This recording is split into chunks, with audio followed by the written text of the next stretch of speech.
Okay, here we go. Welcome everyone to session number 173 of Kevin Reed's A Course in Miracles.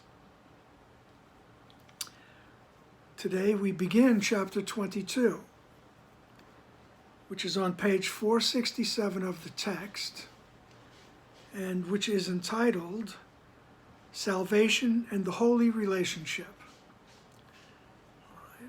We are going to do the introduction and section number 1, which is entitled The Message of the Holy Relationship.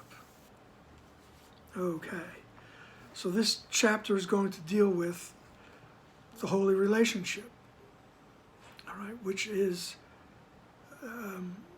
having gone to the right mind to ask, help me to see correctly, all right, your relationships. With that sincere desire, your relationships turn from special to holy, right?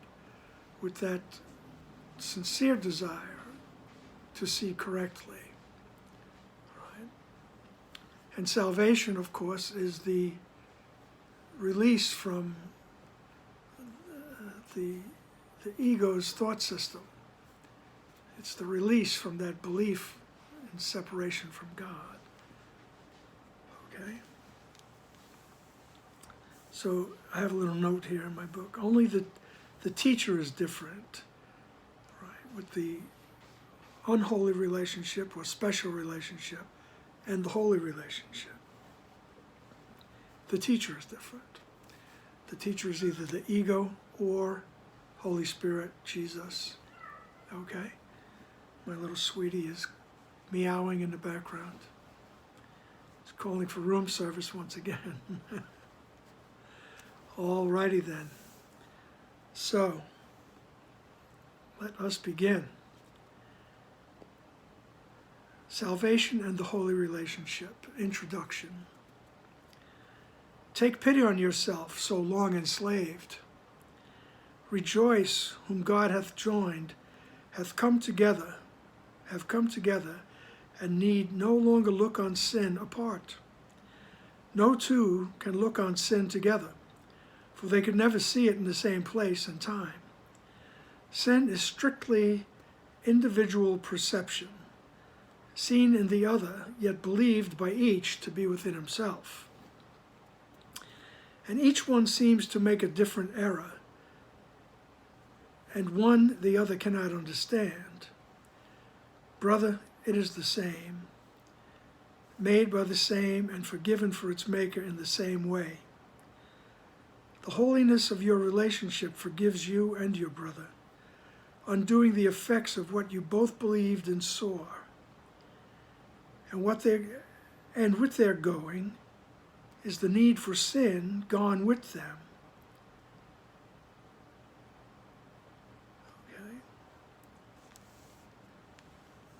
So, he says, he's telling us to rejoice, actually, right?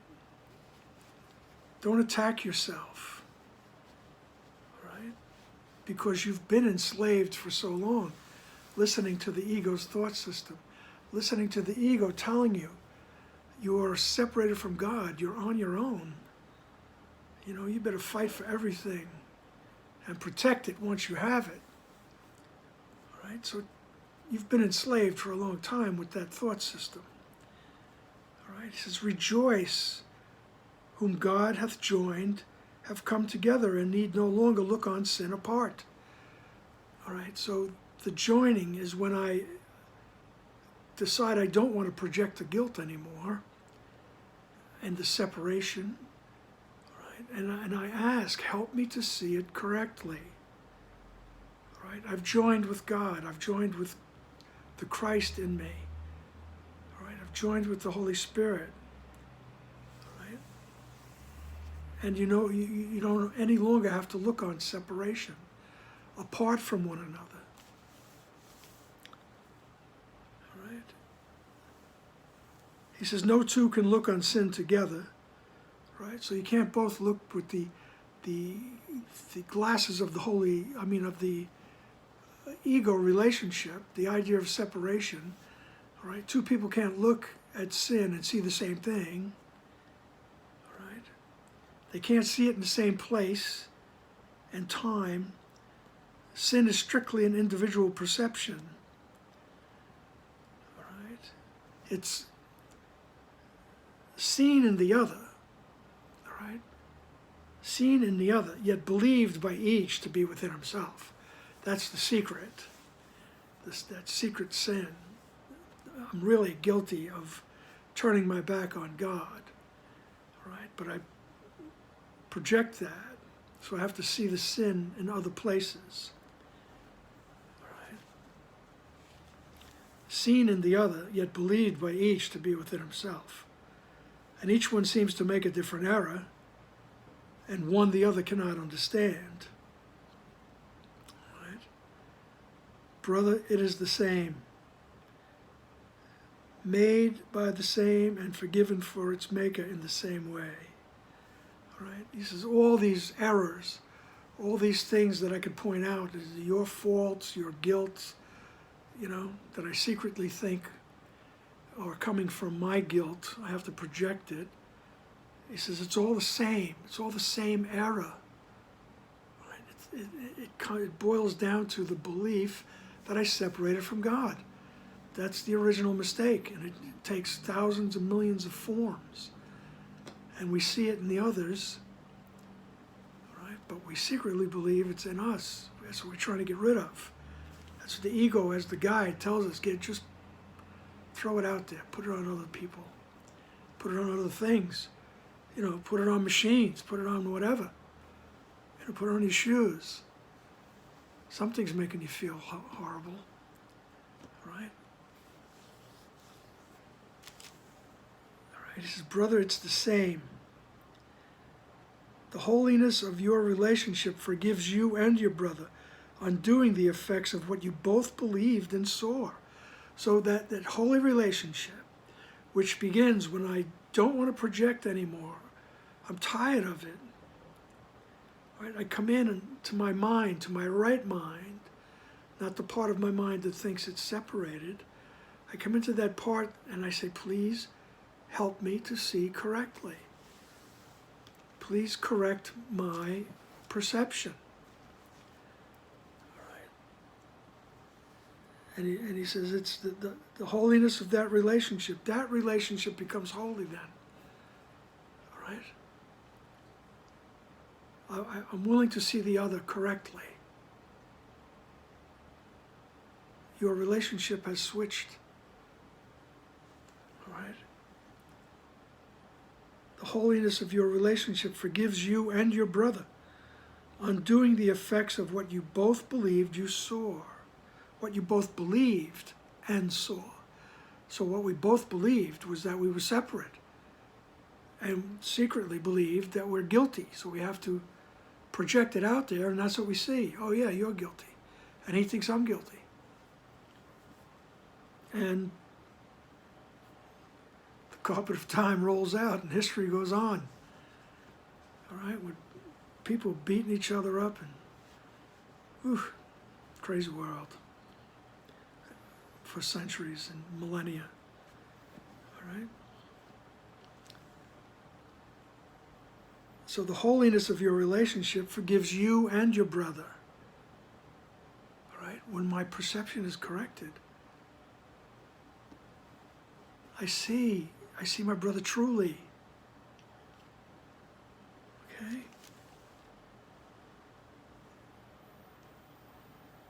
And undoing the effects of what you both believed and saw. And with their going, with the effects leaving, is the need for sin gone with them. We don't need the idea of separation anymore. So it all goes away.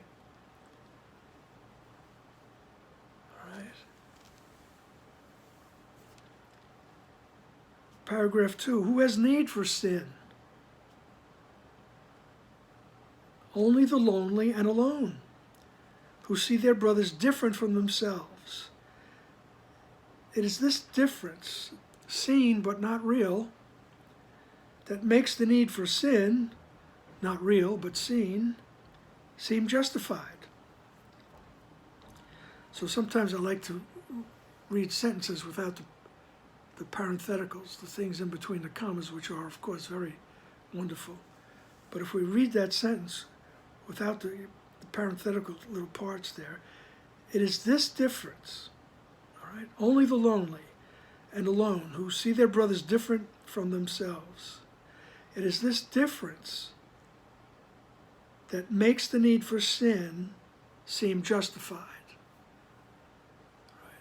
So I see everybody else, everything else is different from me. All right? So it makes the need for sin seem justified. Right? And the need for sin comes along with it, the guilt. So it all seems justified. All right? It is this difference, seen but not real, okay? So only the lonely and afraid, the lonely and alone, those who think we're separated, see their brothers different.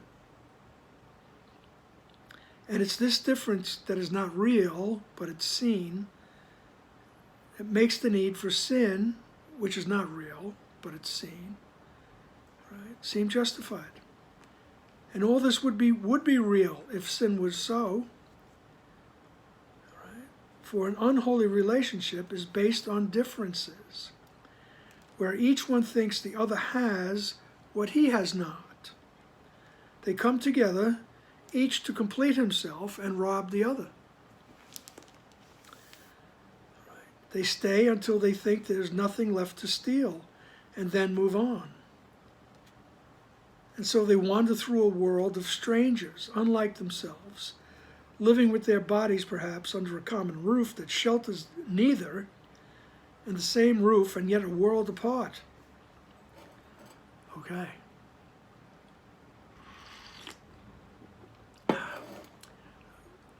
This is not to be pointing a finger and making you feel bad for having a significant other, a life partner, a spouse, whatever word you want to choose, living under the same roof, and yet a world apart. Right? It's just to be observed. Is that what I'm doing? Yeah, that's what I'm doing. How can I change that? Can you help me to see my partner correctly? Can you help me to see this relationship correctly? And then everything starts to get washed away, right? The oneness starts to creep up on you, right? First we allow the other to be innocent, and with that comes our own innocence.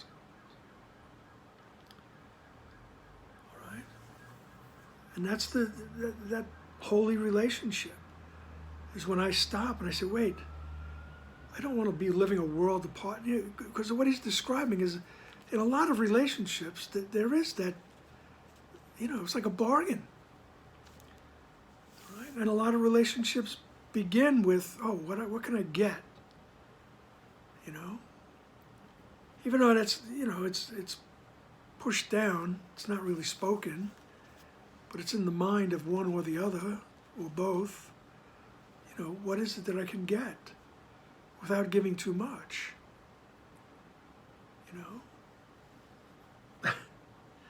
I mean, just as an extreme example, a person I know said to me, really, I only married her because she had good insurance.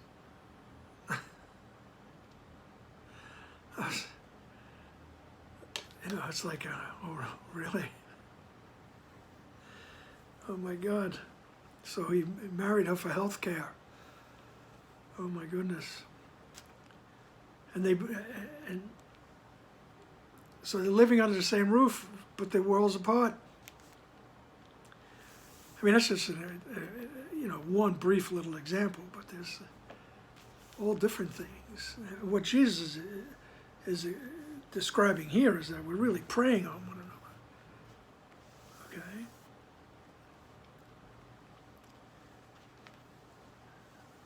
For an unholy relationship, in sentence 5, paragraph 2, an unholy relationship is based on differences, right? I'm not acknowledging that we are one, right? We have the same need, right? Which is it starts with the need to escape from this ego thought system, right? The need to escape from the idea of sin, guilt, and fear, right? For an unholy relationship is based on differences, where each one thinks the other has what he has not, right? Oh, he's the life of the party, and I'm such a wallflower, you know? And then, I mean, it goes on and on. It goes on and on, right? So each thinks the other has what he has not. They come together, each to complete themselves, all right? And to rob the other, all right? In another section, Jesus will refer to it as being cannibal, right? It's just, don't feel bad, right? Don't feel guilty about it. Just notice. It's like he uses these words to wake us up, to shock us. Oh, is that what I'm doing? Really?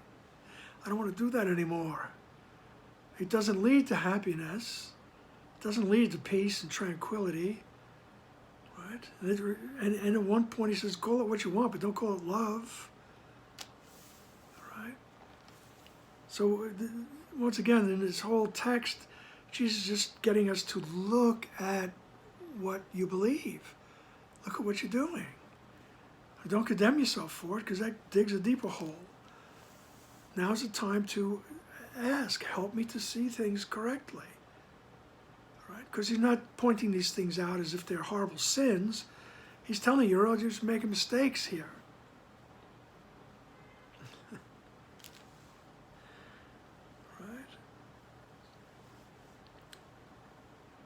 They stay until they think that there's nothing left to steal, and then they move on. I mean, you could have that relationship with a job, you know, and then you move on. Oh, this job made me so happy at one time. Now it doesn't, and you move on. And you think this one's going to be better, and maybe it is. But eventually, you'll take what you can get, and then you move on. Right? And so they wander through a world of strangers. Right? They wander through a world of strangers, unlike themselves, living with their bodies, perhaps under a common roof that shelters neither, in the same room and yet a world apart. Right? And it's only that desire to see my partner correctly that will help me not to do that, not to live in the same roof but worlds apart, under the same roof, that is. All right? And this is just the introduction, okay. All righty then, paragraph 3. A holy relationship starts from a different premise. Right? Each one has looked within and seen no lack. Accepting his completion, he would extend it by joining with another, whole as himself. Right? He sees no difference between these selves. These differences are only of the body. Therefore, he looks on nothing he would take. He denies not his own reality because it is the truth. Just under heaven does he stand, but close enough not to return to earth. For this relationship has heaven's holiness. How far from home can a relationship so like to heaven be? All right? So a holy relationship starts from a different premise. All right? I'm not looking to get anything. I don't need anything from you. Right? And believe me, we work up to this, and it doesn't take too long, right? To me, the whole thing rests in the the desire to see correctly. All right? I want to stop seeing so many differences, because the differences are all about bodies and personalities and whatever, languages, everything. Right? I want to stop seeing, I want to stop making those differences mean anything to me. The differences will remain, but as Dr. Wapnick would say, the differences make no difference. Right? They don't mean anything. Right? And we work up to the point where I absolutely see no lack in myself. Right? And that comes with bringing up, every time I do perceive a lack or a need in myself or whatever, I come and ask, help me to see it correctly. Help me to see it correctly. Right? And your relationships will improve. All right? And if they happen to be extremely bad, you know, you'll be able to do something without guilt. Okay? But that's another story. All right? A holy relationship starts from a different premise. Each one has looked within and seen no lack. Right? Accepting his completion, right? I accept my completion. I'm connected to God. And accepting that, I would extend it to you.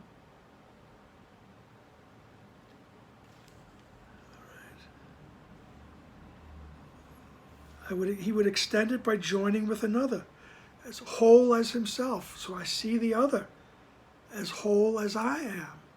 I'm willing to see the other correctly. I'm willing to see the wholeness, the oneness, the connection to God. All right? All right? He sees no difference between these selves, for differences are only of the body. Therefore, he looks on nothing he would take. Right? I look on nothing that I need to take from you. He denies not his own reality because it is the truth. Going back to that last session, well, 2 sessions ago, when Jesus says, do you want to see what you denied because it is the truth? He says, so you deny not your own reality, because it is the truth. And he says, and when that is the awareness that you have, you're standing just under heaven, but close enough not to return to earth. For this, in other words, not to be sucked into the ego thought system. Okay? It's not like you're floating in the sky or anything. The metaphors, the poetry is wonderful. But some of us are black and white thinkers, and that's okay. Jesus is here to tell you, your awareness will be wonderful, right? Because you'll be standing just under heaven, all right? But close enough not to return to earth. For this relationship has heaven's holiness. How far from home can a relationship so like to heaven be? So when I keep asking, help me to see the other correctly, I'm willing to see the other correctly. Right? I desire that correction. After a while, the awareness of that relationship will be very, very close to heaven. Very close. All right? Close to home, he says. All right? And then he says, think what the holy relationship can teach, with a big exclamation point. All right? So in that holy relationship, when I go to my right mind and I ask, help me to see correctly, it says, here is the belief in differences undone. All right? Here is faith in differences shifted to sameness. And here is the sight of differences transformed to vision. Reason can now lead you and your brother to the logical conclusion of your union. It must extend as you extended when you and he joined. It must reach out beyond itself as you reached out beyond the body to let you and your brother be joined. And now the sameness that you saw extends and finally removes all sense of differences, so that the sameness lies beneath them all. So the sameness that lies beneath them all becomes apparent. Here is the golden circle where you recognize the Son of God. For what is born into a holy relationship can never end. Right? The awarenesses that you will have when you desire your perception to be corrected, when you want to see correctly. Right? He says what's born into that idea can never end. Right? Your awarenesses will just grow, and this is what you will want. Right? Because he says reason, which is that right-minded thinking, going to the place where the memory of who you are exists. Reason now leads you and your brother to the logical conclusion of your union, the logical conclusion of your oneness, the union of everything. Right? We will be led there. Right? He says this is what the holy relationship can teach. Because the belief in differences is undone. Right? And that faith that we had in differences, that's all we ever saw. But the faith we had in differences is now shifted to sameness. And as Dr. Wapnick would also tell us, you can begin with sameness by just recognizing that everyone has the same need, and that is to be free of this constant chaos of the thought of separation from God, to be free from the ego's thought system of competition for everything, battling for everything, attack, defend, as they say, thrust and parry.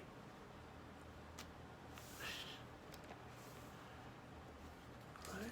He says, this is what the holy relationship can teach. And he says, and here in that holy relationship, when I'm asking, help me to see correctly, right? He says, here is the sight of differences transformed to vision. Right? My vision, my perception is corrected. Right?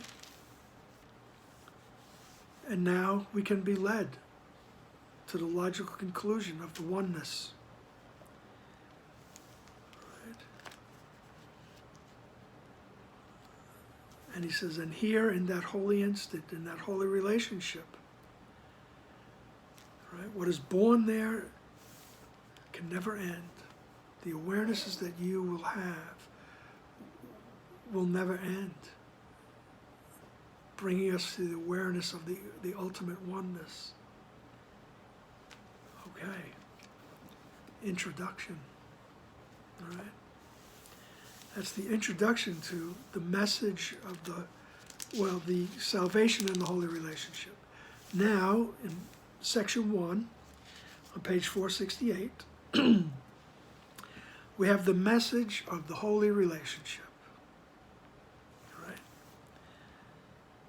So, we take a sip.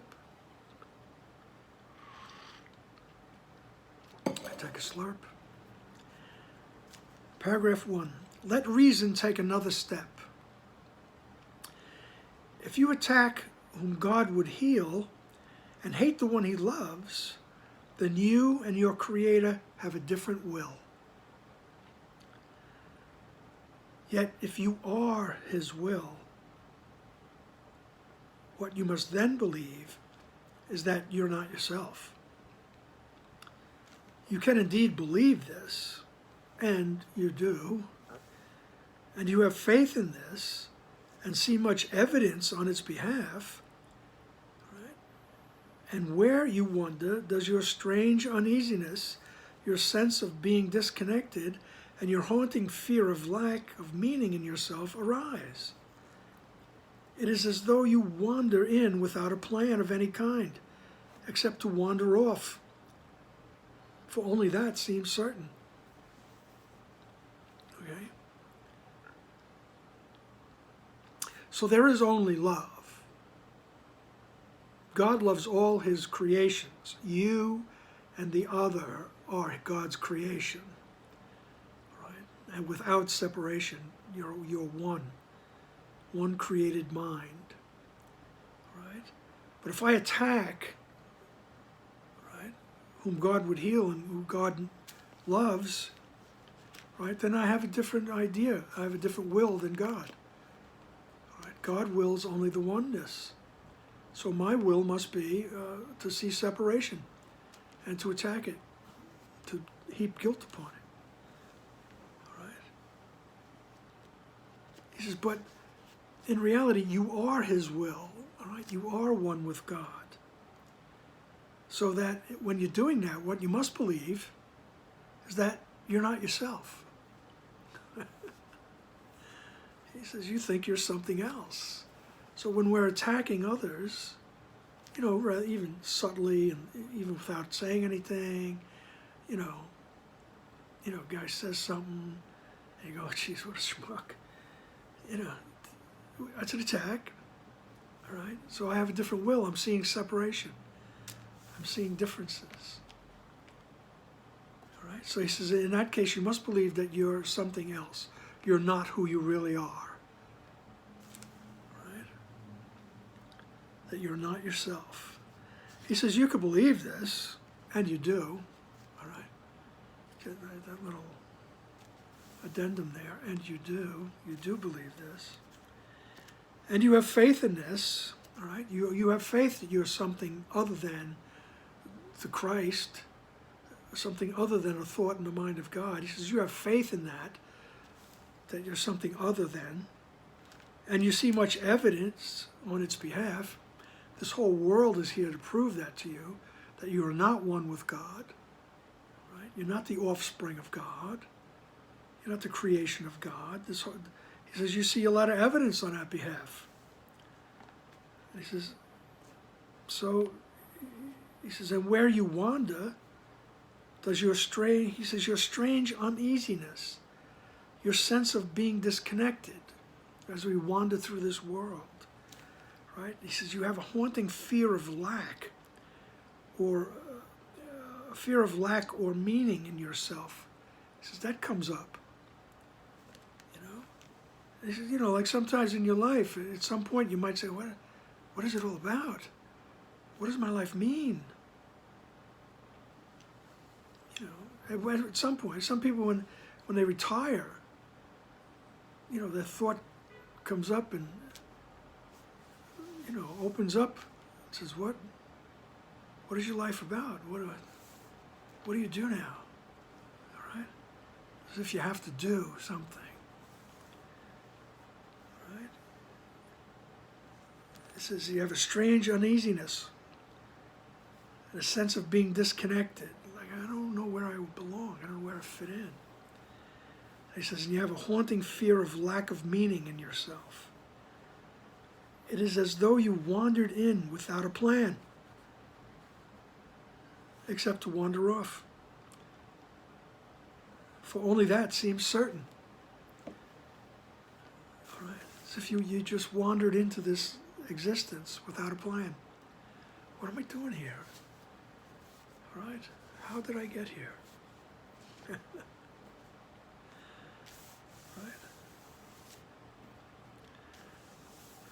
The brilliant Kurt Vonnegut was describing, I believe it was homeless men in Seattle, in one of his books. You know, there's no denigration to homeless, because this is how I feel sometimes. And this is what Jesus is describing. So we're like helium balloons. We just float and bounce off one situation and then another.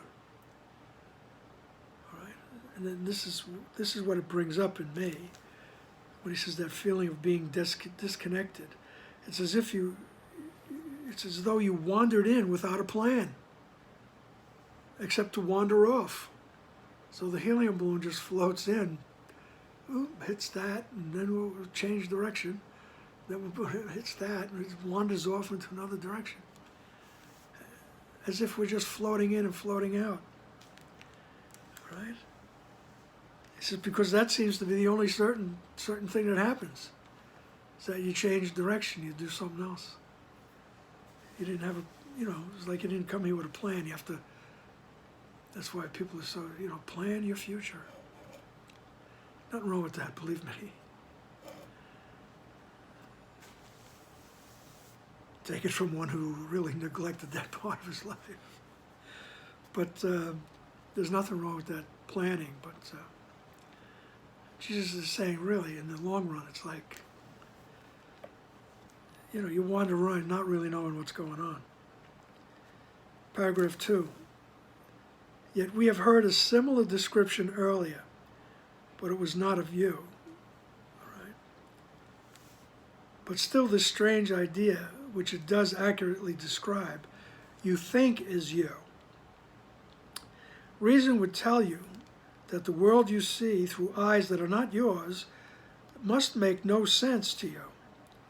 To whom would seeing such as this send back its messages? Surely not you, whose sight is wholly independent of the eyes that look upon the world. If this is not your vision, what can it show you? The brain cannot interpret what your vision sees. This you would understand. The brain interprets to the body, of which it is a part. But what it says, you cannot understand. Yet you have listened to it, and long and hard you tried to understand its messages. All right? So when he says that you've heard a very similar description earlier about something wandering in only to wander off, he's talking about the ego as if it were a separate entity. Like if the ego enters the mind only to wander off. Right? He says, you've heard a similar description, but it was not of you. All right? It's not who you really are. But still the strange idea, which it does accurately describe, you think is you. So we think we are this ego thought system.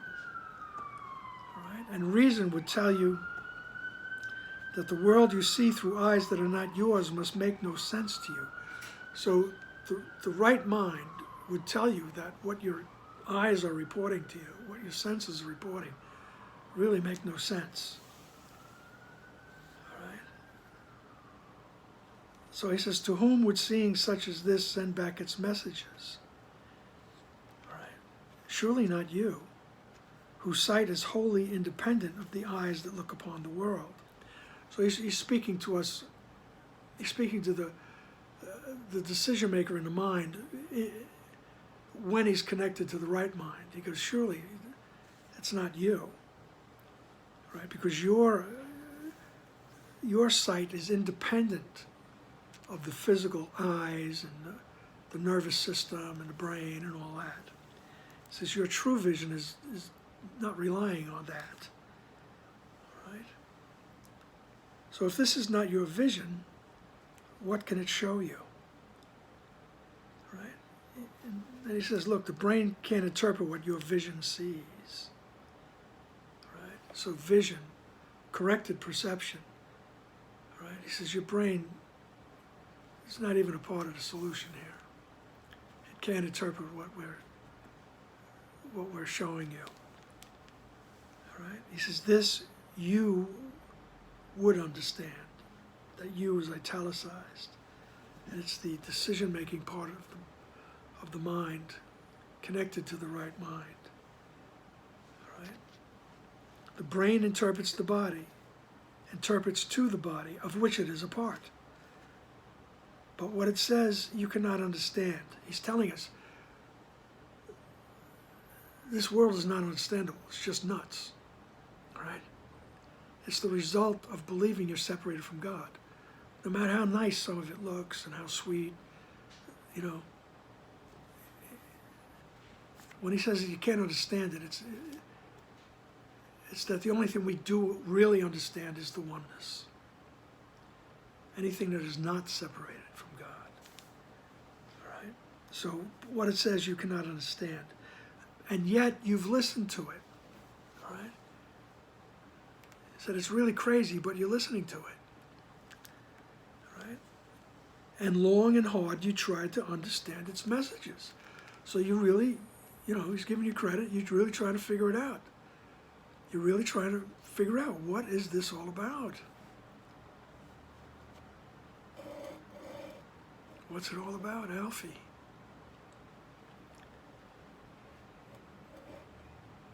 He says, you've tried long and hard to understand the messages that the world gives you.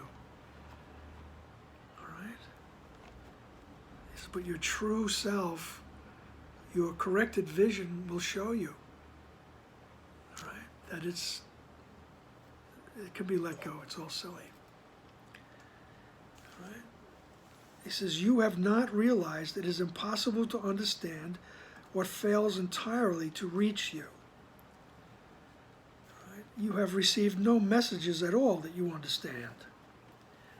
For you have listened to what can never communicate at all. Think then what happens.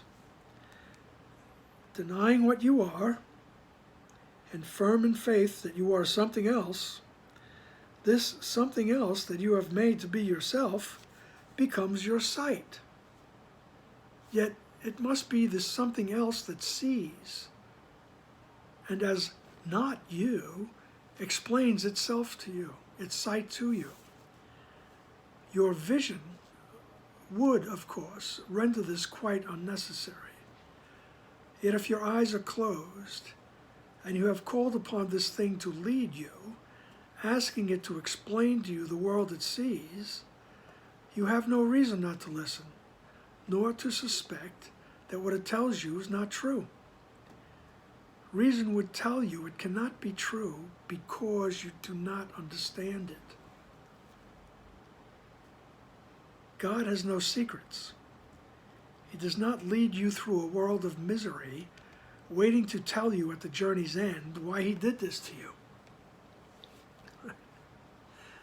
Which is kind of a throwing shade on the biblical God. All right? God has no secrets. Right? It's not, well, he has a reason for that. All right? When, you probably find out at the end. All right? God has no secrets. All right? So he says, so you haven't realized it yet. And it's impossible to understand what fails to entirely reach you. All right? He says, because you're listening, let's just say you're listening to the ego as your teacher. Right? You listened, for you have listened to what can never communicate at all. And a communication comes with who you truly are. The communication with the divine around you, the divine within you. Right? That's true communication. It says the ego thought system just can't communicate. Right? He says, but that's what you're listening to. He says, because you denied what you are. All right? And you have firm faith that you're something else. We have firm faith that we are not a thought in the mind of God. We are not connected to God. We are not the offspring of God. He says, you have firm faith in that you're not who you really are. You have firm faith that you're something else. Right? And this something else becomes your sight. Right? This something else becomes, what you see.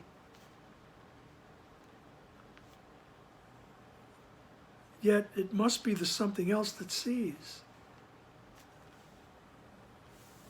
and explains the sight to you. All right? And you have to stop and think, because he says, it must be the something else that sees, and as not you, explains its sight to you.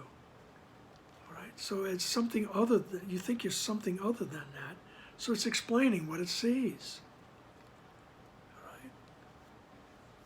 So when we go to the right mind and we ask to see correctly, vision begins. And he says in sentence 7, paragraph 3, your vision would, of course, render this quite unnecessary. So connected to vision, we wouldn't have to listen to, the explanations of the ego teacher. Right? Vision would render this unnecessary. Right? He says, but if your eyes are closed, all right, if you're not going to the right mind to ask, help me to see this correctly, he says, so if your eyes are closed, you've called upon this other thing to lead you. And you've called upon it to ask, explain the world to me, please. Right? So we've asked the ego, because our eyes are closed, help me, tell me what the world is all about. And he says, and you have no reason not to listen to it, because you've dissociated yourself from the right mind, right? And you have no reason to suspect that what it tells you is not true. You have no reason to question it. All right? He says, but reason, all right, going to the right mind to say, wait, just help me to see correctly. He says, reason would tell you that it can't be true. It can't be true because you do not understand it. Right? Because when you see the truth, you understand. Right? This crazy world, he says, it's not the truth, so you really don't understand it. Right? And he says, reason would tell you that this cannot be true. This world cannot be true. This existence cannot be true. He says, God has no secrets, right? He does not lead you through a world of misery, waiting to tell you at the end why he did this. Right? That's not the process. Right? Paragraph 4, what could be secret from God's will? Yet you believe you have secrets. What could your secrets be except another will that is your own, apart from his? Reason would tell you that this is no secret that need be hidden as a sin, but a mistake indeed. Let not your fear of sin protect it from correction, for the attraction of guilt is only fear. Here is the one emotion that you made, whatever it may seem to be. This is the emotion of secrecy, of private thoughts and of the body. This is the one emotion that opposes love and always leads to sight of differences and loss of sameness. Here is the one emotion that keeps you blind, dependent on the self you think you made to lead you through this world it made for you. All right? He says, look, what could be secret from God's will? He says, but you still believe you have secrets. And that secret that we really think we have is that secretly I destroyed heaven. Secretly I turned my back on everything. I said no to God. I insisted I want to be an individual. All right? That's my secret. All right? He says, what could your secrets be except another will? So that's my secret. Hey, I want to be something other than who I truly am. Right? This is another will that is yours, apart from his. He says, and reason, when we take this to the right mind, he says, reason would tell you that this is no big secret. You don't have to be afraid. Right? It's no big secret that needs to be hidden because it's a sin. He says, but it's a mistake. It's just a mistaken idea. So he says, don't let your fear of sin protect it. All right? So don't let that fear of looking at this secret desire, all right? He says, don't let that fear protect it. Don't let it sit, right, buried in the basement somewhere, right? Don't be afraid of it. Nobody's going to punish you if you look at that idea. Oh yeah, I thought I could be separate, right? God's not going to come and strike you dead, all right? Let not your fear of sin protect it from correction, for the attraction of guilt is only fear.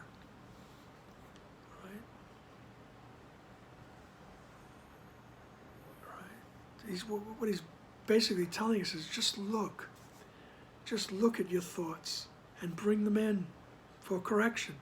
Be willing to have them corrected. So don't be afraid. Nobody's going to kill you because you had that thought that you think is so bad.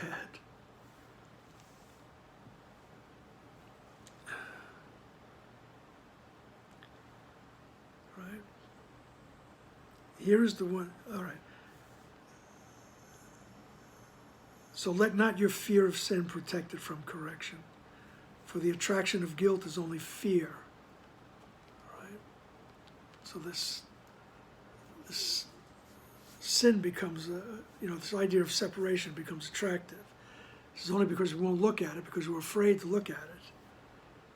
Right? And he says that's the emotion that you made.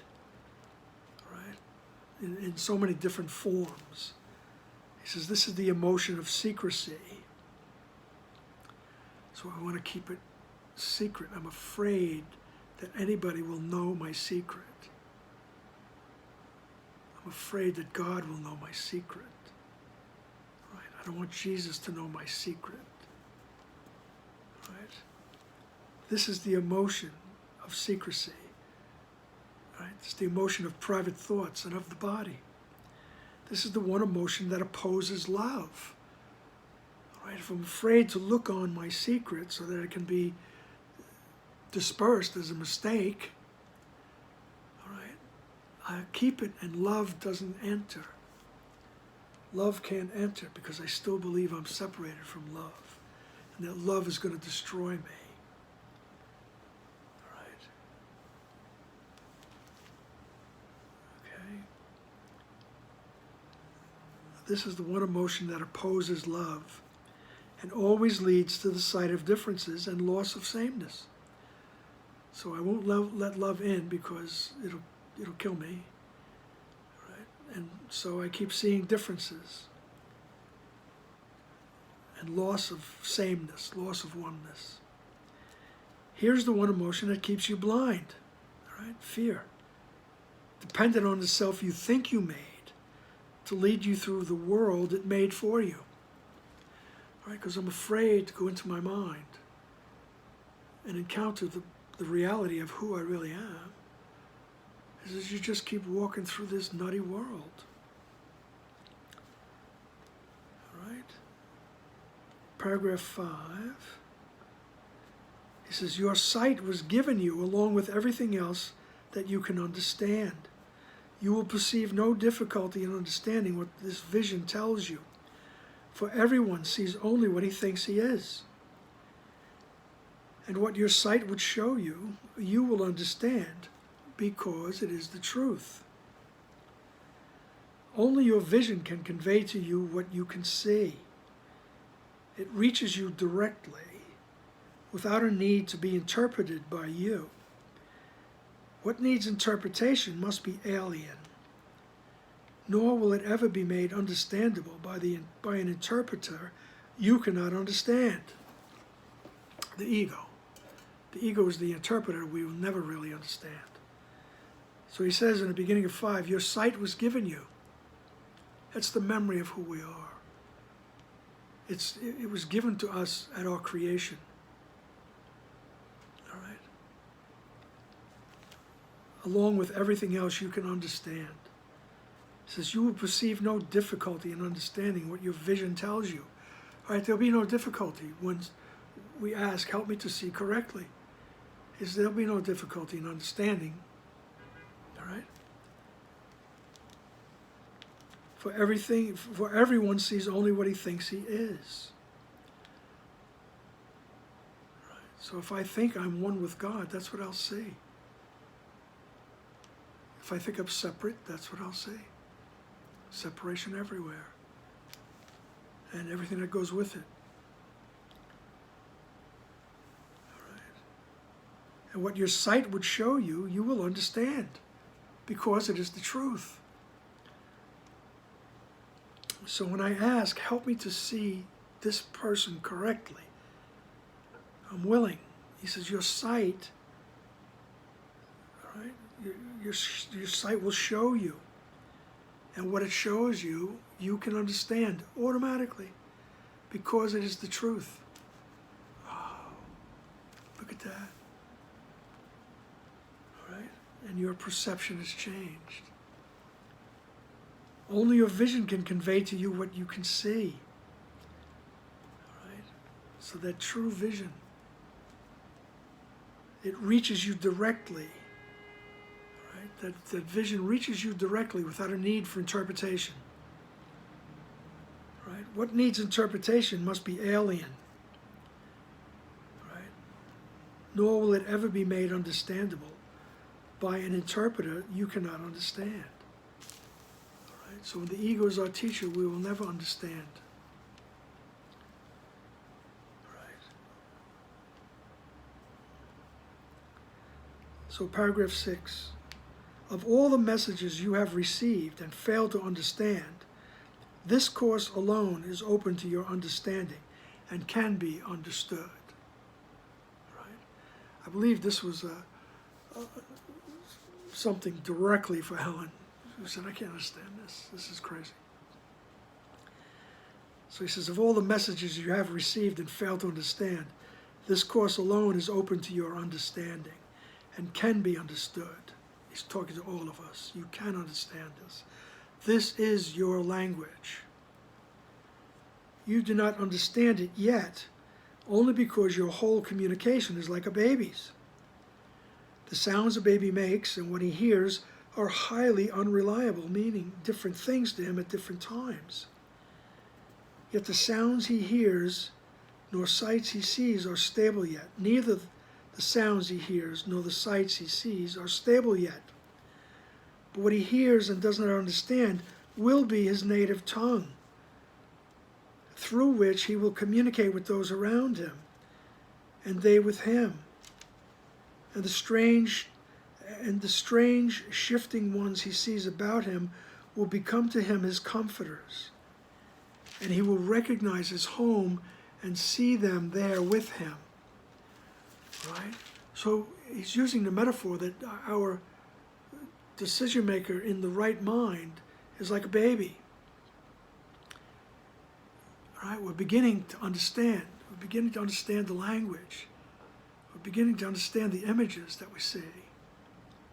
Right? He says, this is your language. He says, you don't understand it yet because your whole communication is like that of a baby. Right? It's not coming in that clearly yet. You get the point, all right? All right? He says the sounds a baby makes and what he hears are highly unreliable. They're meaning different things to him at different times. Neither the sights he hears nor sounds he sees are yet stable. They're not stable yet. So that's what he's telling us. You're doing it, but you're still not seeing and hearing clearly, all right? They're not that consistent. They're not stable yet. All right? And yet, he says, this is your language. You're going to get it. All right? He says, but in sentence 6, but what he hears and does not understand will be his native tongue. All right? So when we're seeing correctly, this will be the way you see. This will be your native tongue. This will be the way you communicate. Right? But what he hears and does not understand will be his native tongue, through which he will communicate with those around him, and they with him. All right? So you will see correctly. All right? And you'll be able to communicate that with others, and they with you. not a verbal thing, not necessarily a verbal thing. I mean, it might at times take the form of sounds. Right? And the strange, shifting ones he sees about him will become to him his comforters. Right? And all these threatening things, excuse me, that we see shifting around us, right? They'll become our comforters, right? Because we're seeing correctly, and the other becomes our comforter in that sense, right? And he will recognize his home and see them there with him. In the right mind, you will recognize your home and see everyone with you. So, in each holy relationship is the ability to communicate instead of separate, reborn. Yet, a holy relationship, so recently reborn itself from an unholy relationship, and yet more ancient than the old illusion it has replaced, is like a baby now in its rebirth. Still, in this infant is your vision returned to you, and he will speak the language you can understand. He's not nurtured by something else you thought was you.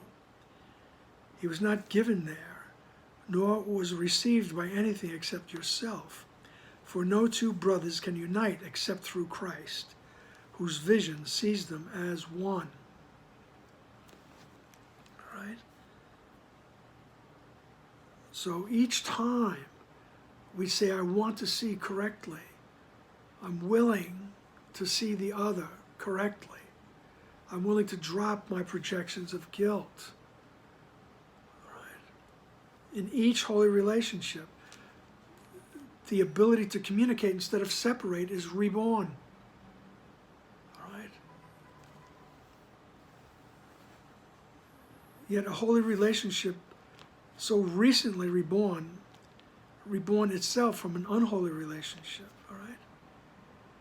And yet more ancient than the old illusion it has replaced.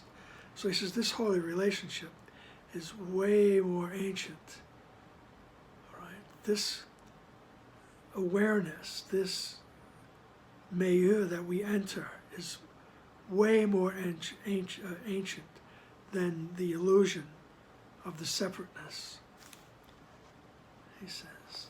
All right? And he says this infant is just born. Still in this infant is your vision returned to you. In this infant is the memory of who you are returned to you. All right? And this infant is not nurtured by the something else you thought you were. Right? This growing awareness of who you are is not nurtured by the ego thought system. All right?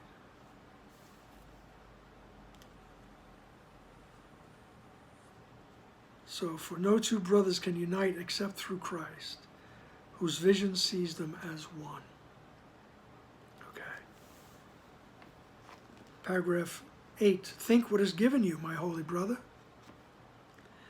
This child will teach you what you do not understand and make it plain. For his will be no alien tongue. He will need no interpreter to you, for it was you who taught him what he knows, because you knew it.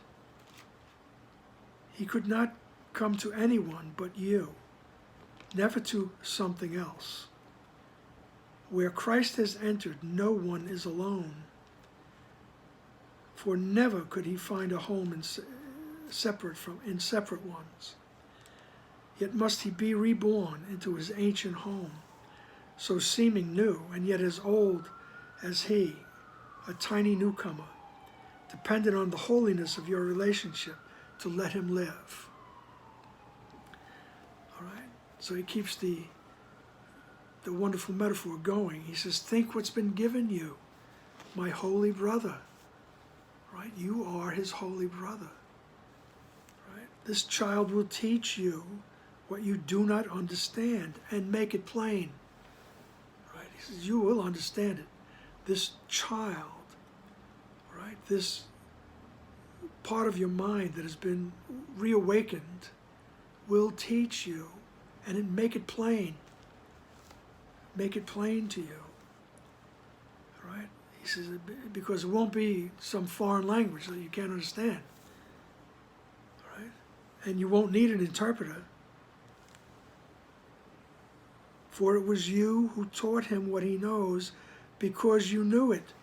Right? He says, you're actually remembering who you truly are. Right? Don't let that wonderful sentence confuse you. Right? You're just remembering who you truly are. All right? So this little child could not come to anyone but you. All right? This little child could not be born to something else. Could not be born to the ego mind. All right? All right? And he says, and where Christ has entered, right, where that rebirth has begun, right, no one is alone. Right? You're not alone anymore. For never could he find a home in the separate ones. Right? Yet he must be reborn into his ancient home. Yet must he be reborn into his ancient home, so seeming new. Right? And yet we need to invite the Holy Spirit, invite Jesus. Help me to see correctly is the invitation. I'm willing. All right? I'm willing to see differently. All right? And he says, and this ancient home opens up, and it seems like it's new. Yet it's as old as he is. Right? It's as old as the Christ.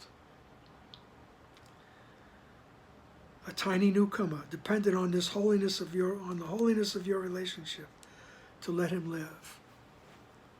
All right? So we nurture that little newcomer, that memory of who we are. All right? We nurture it by continually being desirous of peace of mind, desirous of the change in perception, right? Being desirous of corrected perception. I no longer want to be throwing guilt onto people, right? So paragraph 9, he says, be certain God did not entrust his Son to the unworthy. Nothing but what is part of him is worthy of being joined. Nor is it possible that anything not a part of him can join. Communication must have been restored to those who join. For this they could not do through bodies. What then has joined them?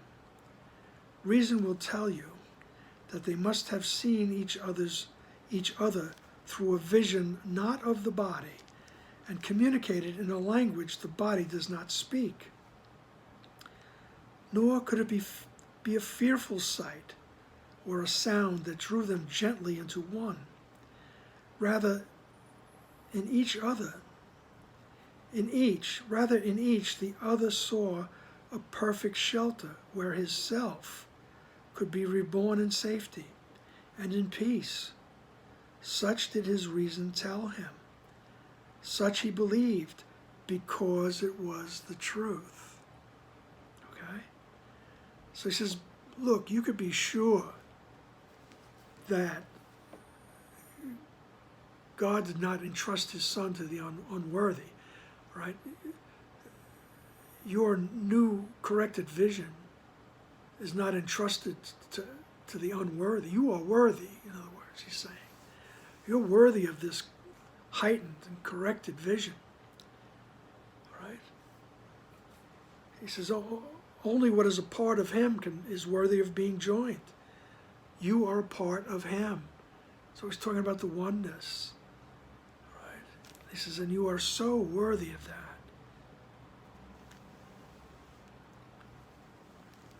He says, communication must have been restored to those who join.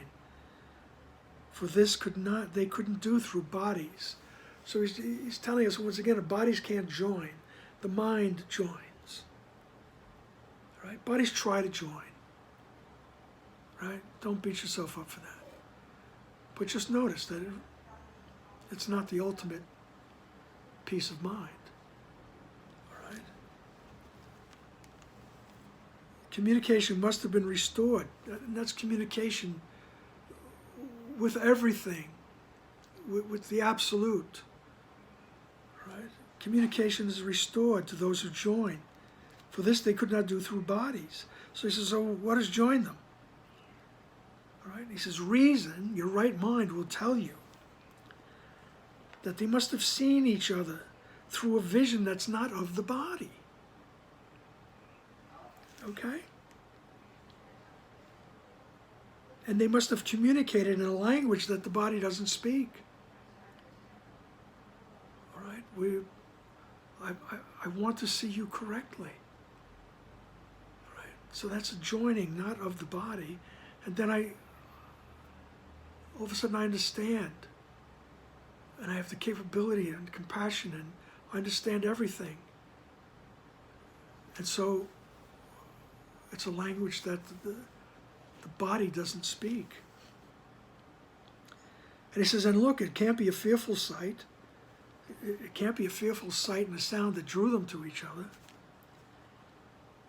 All right. Rather, in each the other saw a perfect shelter, where his self could be reborn in safety. All right? In each the other saw, oh yes, I'm willing to see them correctly, so that my true self can be reborn in that relationship and have shelter in safety and in peace. And such did his reason tell him. Right? Such, I came to my right mind, to the reason. I asked, help me to see correctly. And such my reason taught me, because it is the truth. All right? And such he believed, because it was the truth. And you will believe it when it becomes your awareness, because it is the truth. Right? Here's the first direct perception that you can make. You make it through awareness older than perception, and yet reborn in just an instant. For what is time to what was always so? Right? Think what that instant brought. The recognition that the something else you thought was you is an illusion. And truth came instantly to show you where your self must be. It is denial of illusions that calls on truth. For to deny illusions is to recognize that fear is meaningless. Okay. Into the holy home where fear is powerless, love enters gladly, thankfully, grateful that it is one with you who joined to let it enter. All right, here is the first direct perception that you can make. Right? You make it through awareness older than perception, and yet reborn in just an instant. I want to see the other correctly. Right? Here's the first direct perception that you can make. All right? And he says, and you make it through an awareness that's older than perception. All right? It always was. And yet it's reborn in just an instant. All right? The totality is reborn in just an instant. And it's older than perception. It always was. All right? He says, because what is time? What is time to what was always so? Right? What is always so is the oneness, the totality. You in the oneness and totality. He says, what is time? to what was always so. Right? Time is that vast illusion, as Ken would say. Right? And truth came instantly to show you where yourself must be. Right? It is the denial of illusions that calls on truth. So I don't want to see, I don't want that anymore. I don't want that ego perception anymore. So I'm denying the illusion, right? And I'm calling on truth. I don't have to figure out what it looks like. I don't figure out what I have to do or say. I just desire that truth arise in my awareness. I'm tired of the ego perception. And we work on these things. It's a process, okay? But we come to, and we will come to that instant when, oh, okay, when we can finally deny totally the illusion of the ego. And it won't be fearful, all right? Because you can feel the fear arise, even in saying those things, all right? It is denial of illusions that calls on truth. For to deny illusions is to recognize that fear is meaningless. Into the holy home where fear is powerless, right, love enters thankfully, right, grateful that it is one. It is one with you who joined to let it enter. All right, these are just wonderfully poetic metaphors. All right, just once you are willing to deny, I'm willing to see the truth, he goes, love is entering. Right? And it's so grateful to you and glad to join with you because you let it enter. Right? Paragraph 11, for Christ comes to what is like himself. All right? The awareness of the Christ will come to you because you're just like him. You are the Christ. Christ comes to what is like himself, the same, not different, for he is always drawn unto himself. What is as like him as a holy relationship? And what draws you and your brother together draws him to you.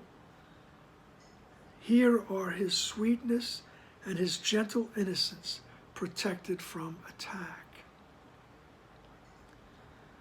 And here can he return in confidence, for faith in another is always faith in him. You are indeed correct in looking on your brother as his chosen home. For here you will with him and with his Father. This is your Father's will for you, and yours with his.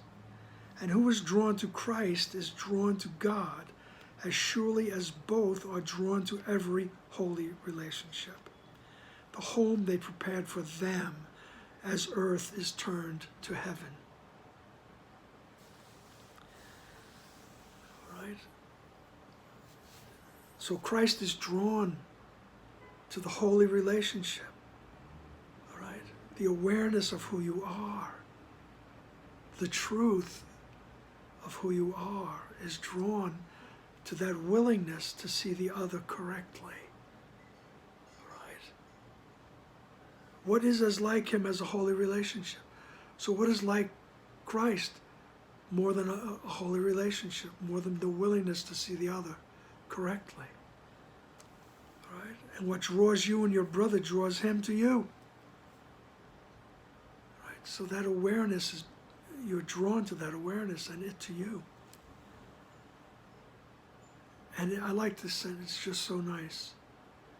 It's so wonderfully comforting. In that holy relationship, when I am willing to see correctly, he goes, here, in sentence 5, here are his sweetness and his gentle innocence protected from attack. All right? And here, in that holy instant, in that holy relationship, you are allowed to rest, right, in your true gentleness and your true sweetness. Right? Here are his sweetness and his gentle innocence protected from attack. And here can he return in confidence, for faith in another is always faith in him. All right? When I'm willing to see the other correctly, I have faith in the other. All right? And therefore I have faith in the Christ. I have faith in Jesus. All right? You are indeed correct in looking on your brother as his chosen home, for here you will with him. And with his Father. So your will is the same as the Father in that holy relationship. You will to see the other as sweet and innocent. All right?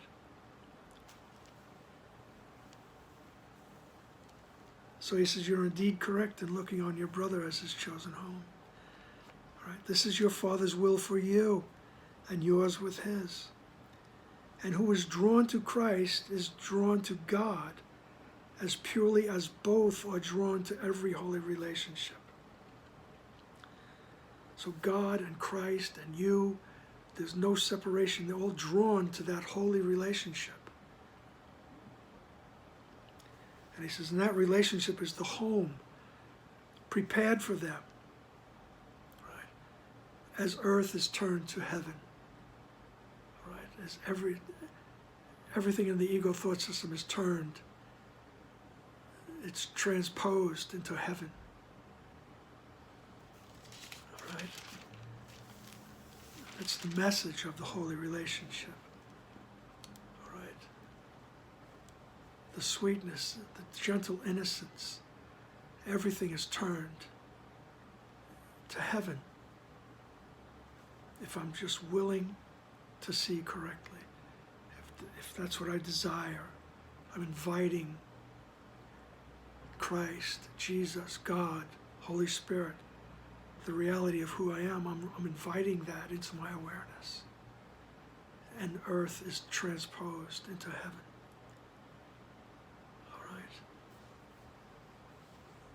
And with that, I'll leave it to you. All right? Thank you for the opportunity. I always consider this the act of talking to myself. All right? So thank you, and I'll see you soon. Bye now.